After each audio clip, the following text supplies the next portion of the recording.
Siku ya tarehe 19 mwezi wa 5 mwezi huu, kesi ya mwenyekiti wetu Tundu Antipas Lissu itasikilizwa kwenye mahakama ya hakimu mkazi Kisutu. Hivyo ni wasi kwa wale wote ambao wataweza kufika Dar es Salaam, tuendeni tukashuhudie kesi hii ya uongo ya mwenyekiti wetu. Hatutakiwi kupoa na tunatakiwa tuwatumie message CCM kwamba mwenyekiti ana watu chini, tunamwamini na tunajua hii kesi yao ya uongo ya treason haitafanikiwa na haitafika popote. La pili ni babu yangu Wasira. Mzee, hauna unachoweza kuambia Watanzania wakakusikiliza. Umekuwa kwenye serikali, kwenye uongozi wa serikali zaidi ya miaka 30.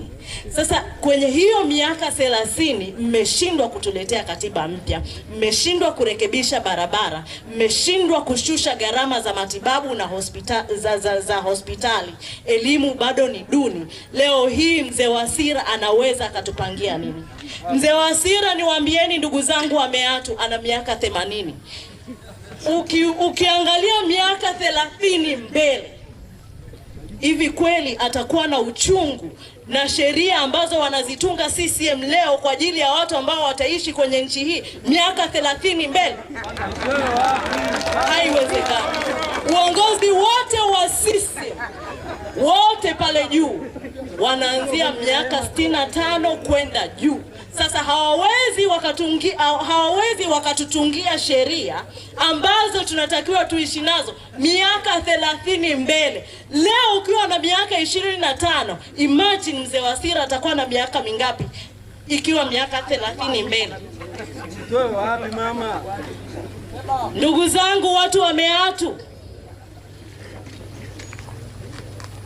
Tisha ya serikali ya CCM kuteka viongozi wa Chama cha Demokrasia na Maendeleo, kukamatwa kwa viongozi pasipo sababu za msingi, engua kwenye uchaguzi ambao ulifanyika 2019, 2020, 2024 mwaka jana. Nyie ni mashahidi. Au mlisimamisha wagombea hapa na wote wakapitishwa?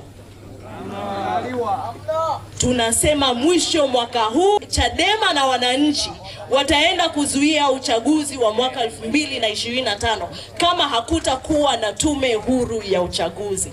Bwana Amos Makalla na jopo lako la propaganda, ichukue hii kutoka meatu kwamba Watanzania wako tayari kusimamisha uchaguzi. Najua wanatufuata kila wanapopita Chadema, basi Amos Makalla yupo nyuma anadai anakuja kusafisha njia. Hivi ni kweli?